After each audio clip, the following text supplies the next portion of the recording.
Fureur de lire, 25-28 novembre 2021. En collaboration avec le Cercle de la librairie et de l'édition Genève. Donc vous êtes à la librairie du Boulevard, bonsoir, bienvenue. La librairie du Boulevard est une librairie autogérée, donc gérée par un collectif de 7 personnes qui existe depuis 47 ans, donc depuis 1975. On est donc 7 libraires qui formons par ailleurs 2 apprentis qui gérons cette librairie indépendante de taille moyenne pour la Suisse romande, spécialisée sur les sciences sociales, donc politique, société, géopolitique, philosophie. Mais évidemment, nous avons aussi des rayons jeunesse, un très grand rayon littérature et des BD. Pour tous ces rayons, on essaie quand même de suivre notre ligne de littérature engagée. Et nous essayons de défendre des petits éditeurs indépendants là aussi, des petits éditeurs suisses, mais aussi des petits éditeurs français, belges, canadiens.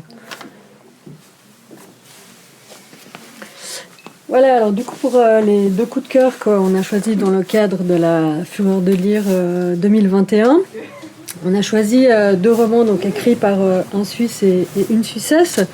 2 romans qui ont pour un peu de thème commun non seulement le rapport qu'on a aux bêtes, mais aussi l'immigration. Alors, à chaque fois de manière assez différente, mais voilà un petit peu les points communs. Donc dans le premier livre qu'on a sélectionné, qui a donc rapport aux bêtes de Noël Reva, juste pour contextualiser, Noël Reva c'est une autrice qui vient du Valais, née en 1968, et ça c'est son premier roman qu'elle a publié en 2002. Et c'est un livre qui a eu vraiment un franc succès à l'époque. Il a été publié chez Gallimard. Il a reçu beaucoup de prix, adapté au théâtre, adapté au cinéma. Alors c'est un livre qui se passe dans la campagne profonde, vraiment voire assez arriérée, voire caricaturale. Et on va suivre en fait le monologue de Paul. Paul qui est un paysan tout aussi fruste. Arriverait par rapport à la campagne, ça me plaît pas. Non, mais là on est dans la caricature, hein. Oui, c'est pas pas du tout. En fait, c'est le personnage de Paul et elle souligne des traits pour raconter quelque chose. C'est pas une critique en fait de la vie à la campagne. C'est plutôt un exercice de style. Mais c'est vrai que les personnages sont assez en fait choquants, hein, presque. Ce personnage de Paul, c'est un personnage qui est vraiment presque qu'on déteste, quoi, vraiment, réellement. Alors, c'est vrai que raconter comme ça fait pas forcément envie, un personnage qu'on n'aime pas.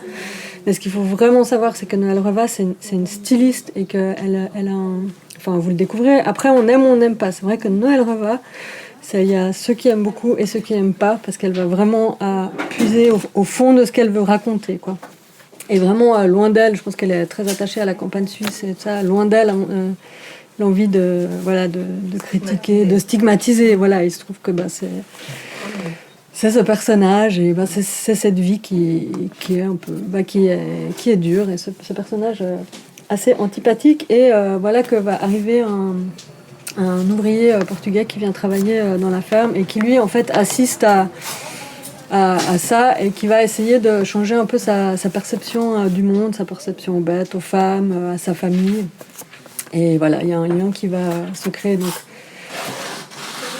c'est une écriture qui est assez choc. C'est une langue qui est hyper âpre, qui est rude, qui va, au fond des choses. Ça peut être choquant, mais voilà, Noël Reva, tous ses livres sont assez différents parce qu'elle fait vraiment des exercices de style.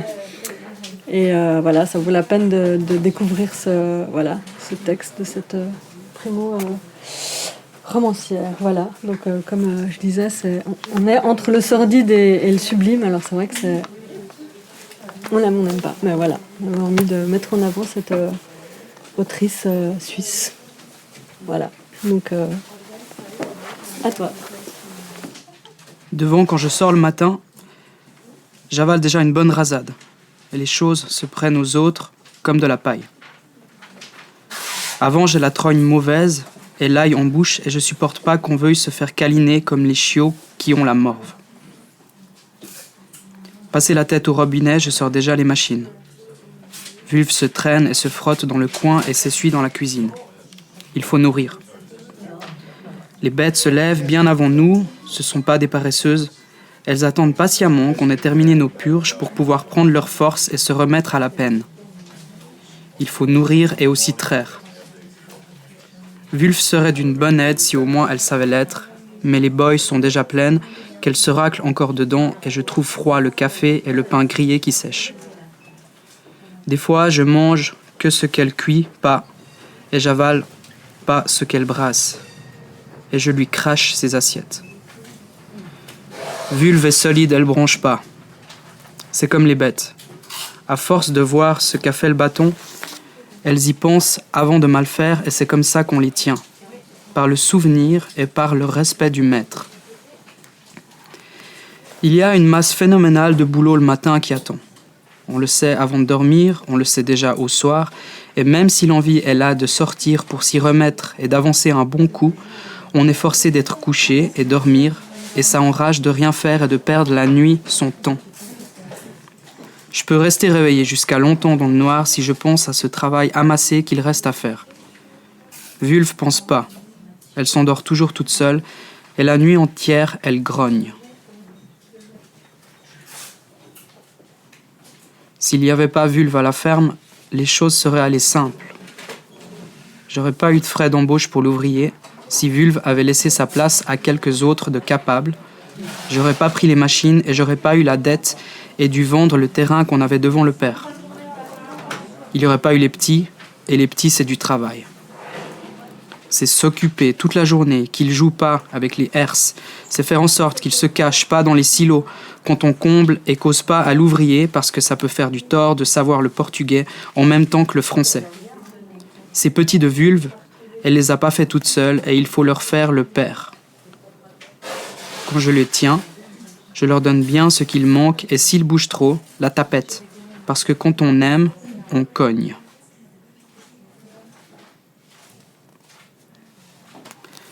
La vie, elle est faite ainsi.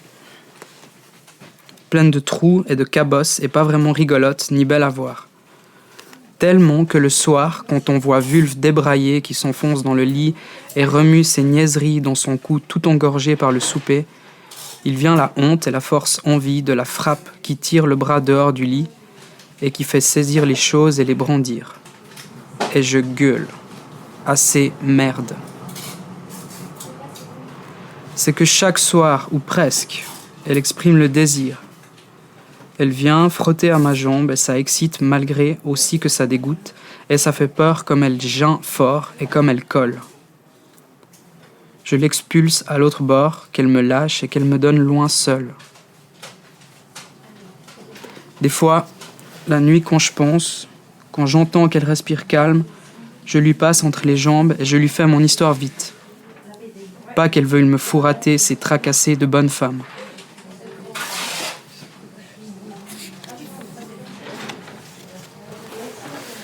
Tout au début, quand est venu l'ouvrier, j'ai dit à Vulve: il va venir l'ouvrier, c'est un Portugais, il ne parle pas bien français. Il faudra bien le soigner pour qu'il reste et qu'il vienne pas rameuter les flics après. Et Vulve, elle a dit oui. Il faudra pas que tu lui tournes et que tu lui frottes autour. Ce gars, il nous vient pour travailler. Faut pas lui montrer le ventre, c'est pas un pour les bonnes femmes. En même temps, je l'ai serré par derrière pour lui faire comprendre comment et où se retenir les désirs. Vulve, elle est comme ça, elle comprend que par le corps. Sa tête, elle reste loin après, elle est posée toute légère et des fois je me dis que même si on lui ôtait la tête, ça serait encore la même vulve, si on lui gardait le reste. Elle n'a pas des idées, tout lui vient seulement d'en bas et quand je dis qu'elle pense avec, elle dit que oui et c'est le vrai. Elle a jamais tout compris. Elle est bonne qu'à faire les petits et ces histoires qui vont avec, mais elle peut apprendre vite si on lui imprime au cher. Quand il faut qu'elle obéisse, je l'adresse à la pincette. Et ça va droit, je garantis. Sinon, c'est le gros coup de baguette, comme au petit. Ou puis la corde, ou le ciseau pour les poignets, et elle saisit et elle dit oui. C'est pour ça qu'à force, on a cessé de parler et qu'on n'entend pas causer dedans la ferme. Rien que les petits qui jouent dehors à crier. C'est vraiment pas dérangeant parce que c'est comme ça que je bosse, avec le calme, qu'on puisse penser et se concentrer aux bêtes. Vulve, elle exprime rien par la bouche, elle fait que oui, oui, oui, parce qu'elle est toujours d'accord, et sinon, gare à la garce. Les mots lui sortent mouillés, mollis, comme de la boue. Ça met la gêne, et je lui laisse rien parler quand nous viennent les autorités pour dire bonjour et vérifier qu'on n'escroque personne au noir. Chaque jour, Vulve est présente à mes côtés, et en somme, je me suis habitué parce que je la vois jamais et que je pense pas à elle. Mais des fois, bon, je me dis, Vulve aussi est une personne. Et je la regarde, à neuf, comme si j'avais jamais vu des mamelles et une bonne femme et un large menton bête et des grosses graisses à tordre plein les mains comme de la pâte. Ce que Vulve peut être moche. Elle est plus moche que les dindes. C'est quand même des fois étrange qu'en la regardant aller.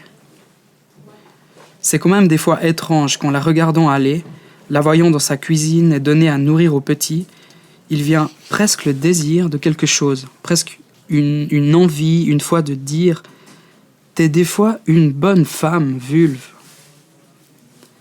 Mais pas jusqu'à aller à dire, parce qu'il y a les images qui veillent et qui viennent remettre aux yeux la vulve du soir et qui empêchent qu'on se relâche, parce qu'elles tirent, les bonnes femmes, les moindres opportunités pour les retourner pour elles. Et comme ça, quand je la regarde, je m'amuse à faire comme si elle peut penser aussi. C'est vrai, Vulve, elle a sa tête, elle a ses yeux et tout le reste. Quand on la regarde aller, on n'en a rien l'impression. On a l'impression qu'elle dort. Mais peut-être qu'elle fait la morte, et qu'elle va se rebeller et faire la révolution et me piéger dans la cave. Il y a comme ça des choses qui passent. Ces jours-là, où je la guette, Vulve le sent parce qu'elle profite à chercher à m'amadouer en faisant tous ses soupirs. Elle croit que c'est que je veux bien aller coucher avec elle. Puis elle bâcle à nettoyer. Mais moi, j'essaie de parler en faisant semblant de donner aux petits les ordres et en même temps, moi j'observe. Et qu'est-ce que je vois ? Que cette vulve sait pas parler. Cette vulve, elle comprend rien à ce qu'on cause et quand on dit une phrase, elle sait faire que oui, oui, oui, oui et que ça bouge et que sa bouche, elle bouge pas. Et qu'on dirait qu'elle voit pas et qu'elle entend pas grand-chose. Et que quand on lui demande « Qu'est-ce que tu penses, vulve, pour les graines ?» Elle fixe dans le vague. Elle stoppe le nettoyage, elle répond rien de rien, en gardant ouvert la bouche. Alors moi, je me dis que cette vulve, elle peut pas penser à rien. Et qu'il y a rien dans sa tête, comme moi je l'ai su toujours.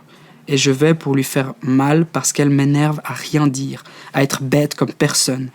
Et je lui envoie ma claque.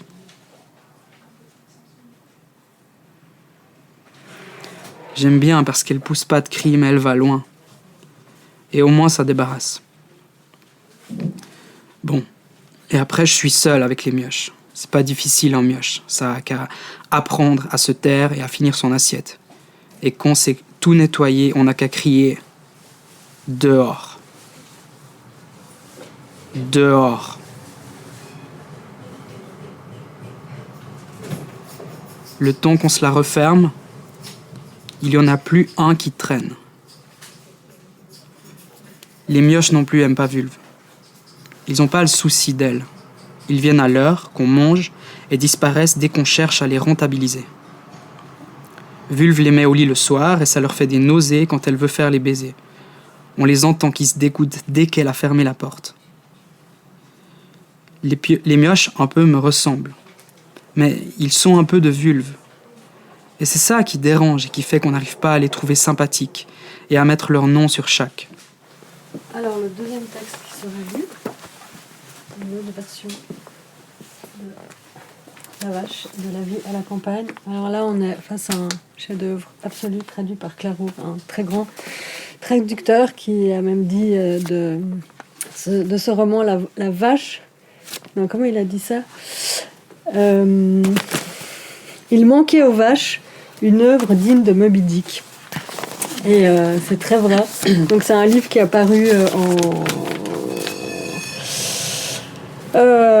en 1960, je ne sais plus, mais qui a été retraduit donc par Clairaut il y a peu de temps grâce aux éditions Zoé. C'est un livre qui a eu un énorme retentissement dans le monde germanophone, qui a été un peu oublié, et quand il est ressorti là il y a quelques années, ça a repropulsé un peu la littérature suisse sur un plan vraiment digne des grands romans américains même. Et voilà. Donc là, on est de nouveau dans le monde paysan. On est à Innerwald, dans un canton du centre de la Suisse. Et en fait, on suit l'arrivée de Ambrosio, qui fait partie de cette vague des migrants qui sont venus d'Espagne pour aider, qui a laissé donc toute sa famille et qui vient en Suisse pour trouver un peu de travail. Et donc, il va se retrouver chez un paysan qui a donc des vaches. Et en fait, on va suivre. C'est un livre qui se fait en alternance avec des chapitres pairs et impairs. Le chapitre pair, c'est plutôt la vie d'Ambrosio quand il arrive assez au début chez ce paysan. Il y a beaucoup la thématique du rejet de l'étranger. À l'époque, c'était très dur d'arriver en Suisse et d'être reconnu. C'est assez aussi dur dans cette thématique parce que c'est vrai qu'il est seul, il n'a pas sa famille et c'est très dur de se faire accepter, à part le paysan qui est quelqu'un de très bienveillant, justement. Et puis, quelques années après, on retrouve ce même Ambrosio qui s'est occupé des vaches, dont une fameuse vache qui s'appelle Bleuch. Et on le retrouve, en fait, et il travaille à l'abattoir. Et on découvre là le monde très difficile du travail dans les abattoirs. Donc, c'est un livre où, après, on devient végétarien.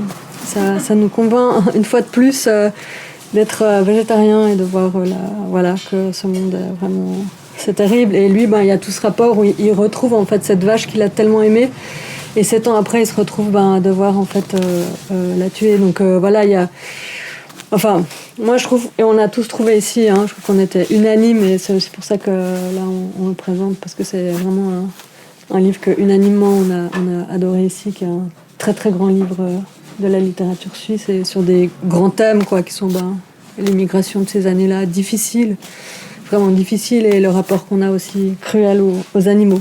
Donc on est de nouveau dans des thèmes, mais la vie est dure, donc faut aussi le dire. Voilà, c'est un grand livre, vraiment, pour ceux qui l'ont pas lu. Bien des années plus tard, alors qu'il venait pour la dernière fois de se hisser sur la pointe des pieds et de remettre sa carte dans la fonte numéro 164 du support de la machine à timbrer installée à l'entrée des abattoirs municipaux, Ambrosio se souvint de ce lointain dimanche où il était arrivé au pays nanti.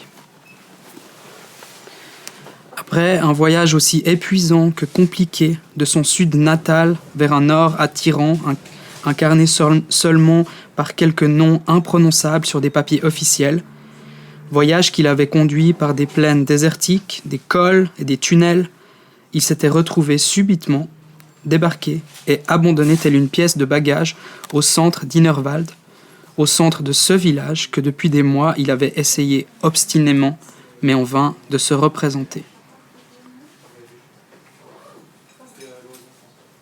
Enfin arrivé. Enfin, ce qu'il avait souhaité pour lui et pour sa famille se réalisait. Bientôt, il travaillerait, gagnerait de l'argent. Bientôt, il pourrait envoyer ses premiers mandats. Il avait réussi, lui, Ambrosio, là où tant d'autres échouent. Et pourtant, à peine arrivé, il fut saisi du désir de courir après le bus qu'on voyait encore, de crier « halte » au chauffeur, de se faire ramener immédiatement, par tunnels et montagnes, vers la lumière de son propre village, à la Corogne.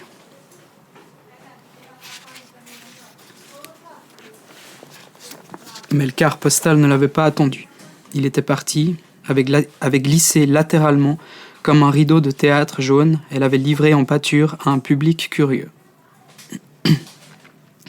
Une douzaine d'Innerwaldiens, à l'instant encore occupés à manipuler des bidons et des seilles à l'entrée de la laiterie coopérative, à donner des ordres à leurs chevaux et à leurs chiens, à rire et à se vanter, soudain se turent.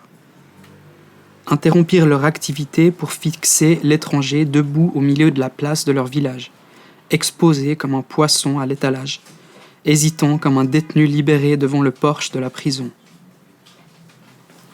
Rien ne bougeait plus, le film était bloqué. Le son manquait, seule l'eau de la fontaine chantait encore. Ambrosio était incapable du moindre mouvement, incapable de se rouler sur une cigarette. Paralysé, il se voyait face à lui-même. Tout en lui avait subitement acquis une étrangeté menaçante. Il sentait ses cheveux coupés ras autour de sa calvitie, sentait que ses cheveux étaient noirs. Il percevait l'odeur de sa propre transpiration, sa chemise était sale et humide, il aurait tant aimé cacher ses jambes maigres qui dépassaient, filiformes, d'un pantalon qui s'arrêtait aux genoux. Il jeta un regard à sa petite valise déformée, leva ses yeux vers les gens, les baissa encore en 1 seconde. Il avait appris la solitude. 1 seconde. Pour la première fois de sa vie, il sut qu'il était petit, étranger et différent.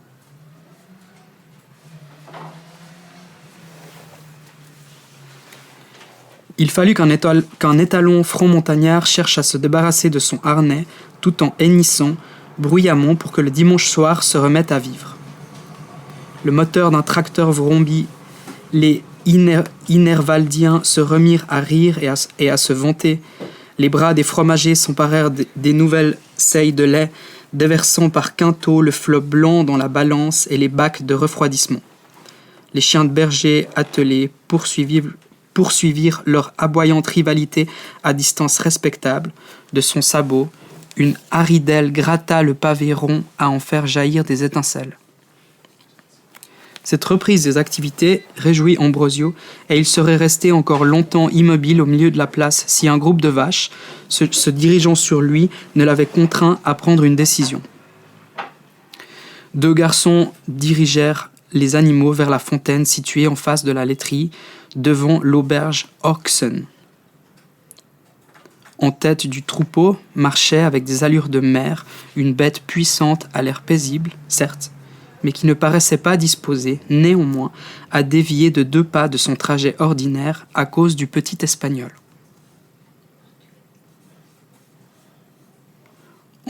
Ambrosio empoigna sa valise et, tout en cherchant de sa main libre ses papiers dans ses poches, il se dirigea vers la laiterie où il mit sous le nez d'un visage adolescent son permis de séjour et un autre document de la police des étrangers. Mais il se vit cerné de visage muet, lèvres serrées. Les regards le jaugeaient, les fronts se plissaient, les têtes oscillèrent horizontalement. Non. Non. On se tourna vers le laitier. Celui-ci, sans interrompre la pesée, s'enquit de ce que leur voulait se freluquait en pantalon court. « Je crois bien que cet espagnol a Knuschel. »« Regarde, voilà ses papiers, » dit un paysan en tendant la liasse fatiguée au laitier. « Ha ha. Il s'est donc décidé. N'a pas l'air fait pour sortir le fumier, le gaillard. N'a pas le thorax, il me semble. Est-ce que je me trompe ?» Ce disant, le laitier qui les dominait tout du haut de la rampe emplit ses propres poumons à les faire sauter. « Il y a sûrement plus à faire à torcher les morveux qu'à l'étable. Chez Knuschel, poursuivit-il. Écoute, le garçon à Knuschel arrive toujours le premier avec son lait. Tu comprends ? Tu comprends ? Il y a longtemps qu'il est reparti. » Ambrosio secoua la tête. « Tu ne sais pas l'allemand ?» lui demanda-t-on amusé. Après quoi plusieurs Inervaldiens éclatèrent de rire. Le laitier aussi fit encore quelques plaisanteries, mais s'arrêta quand il s'aperçut qu'Ambrosio, qui sentait bien de qui on riait, mais ne soupçonnait pas malice, se mit à rire lui aussi, et osa même, au milieu de tous ces Inervaldiens, rouler enfin la cigarette tant désirée. « Mosiman, tu passes près de chez Knuschel. Emmène le petit là. » La nuit tombait déjà quand Ambrosio descendit la rue du village. Il suivait un petit char qu'un garçon buté freinait cependant qu'un bouvier bernois noir, rouge et blanc, pressé de trouver son équelle, tirait de toutes ses forces. Ambrosio aussi avait faim. Il aurait volontiers avalé quelques lampées de la soupe dont l'odeur douceâtre s'échappait en volute du bidon posé sur le char. Il ne se doutait pas que ce n'était que du petit lait, un résidu de fromagerie destiné à l'engraissement des porcs. Ambrosio ne vit pas grand-chose d'Inerwald. La rue était peu éclairée et devant les fermes aussi il y avait peu de lumière. Mais il entendit des bruits de sabots, des appels et des ordres destinés aux bêtes. Il entendit le choc des récipients métalliques qu'on lavait à la fontaine et qui rendaient un bruit de clochette. Il entendit des bruits de balais, de voitures, des poules et des cochons, car les Inervaldiens, dans leurs granges et leurs étables, vaquaient aux dernières besognes de la journée et aux premiers préparatifs du lendemain. On distinguait encore bien la silhouette des fermes. Les toits hauts et larges, comme si à eux seuls ils devaient protéger la moitié du monde d'un ciel agressif. Chaque toit, une cathédrale. Par ailleurs, Ambrosio s'étonnait de voir partout le fumier empilé au bord de la route. De véritables montagnes de fumier s'élevaient devant les maisons et répandaient leur odeur. Une fois sorti du village, le garçon sourit à Ambrosio et lui proposa de placer sa valise sur le petit char. Plus que 5 minutes, dit-il en tendant à Ambrosio ses doigts écartés. Ambrosio n'avait aux pieds que des sandales légères et il marchait sur la bande d'herbe centrale du chemin qui, en 3 lacets, passant devant les pâturages enclos et des vergers, descendait pour pénétrer dans un bosquet de sapins après un long virage. Après le bosquet, le garçon désigna un groupe de constructions qu'on devinait encore dans la pénombre.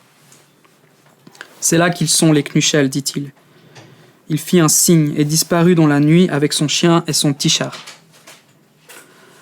Avant de prendre l'étroit sentier qui conduisait vers le domaine blotti entre 2 collines, tel un autre village, Ambrosio roula encore une cigarette. Tout en aspirant profondément les premières bouffées, il remarqua que le ciel était étoilé.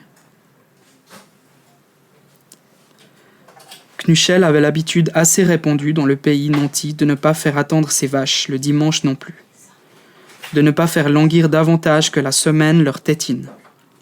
Il était rentré tôt de son tour du propriétaire qui se terminait par un café arrosé à Loxen et avait rapporté que ni à la poste ni ailleurs on n'avait de nouvelles de l'Espagnol attendu, mais que par contre l'absent alimentait déjà violemment la rumeur publique. Ils étaient loin d'être tous favorables à sa venue, à commencer par le laitier. L'italien malpropre de Boden, selon lui, rendait plus difficile déjà la fabrication d'un fromage de qualité. Depuis longtemps, le lait d'Inerwald n'était plus ce qu'il avait été. Il ne manquait plus désormais que la venue d'un Espagnol. On le verrait bien, la paye du lait de Knuschel s'en ressentirait, et l'honneur de toute la société de la laiterie. Merci.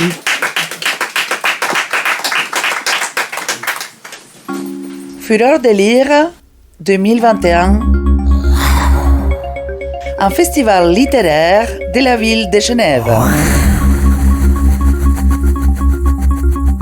Organisé par la Maison Rousseau et Littérature.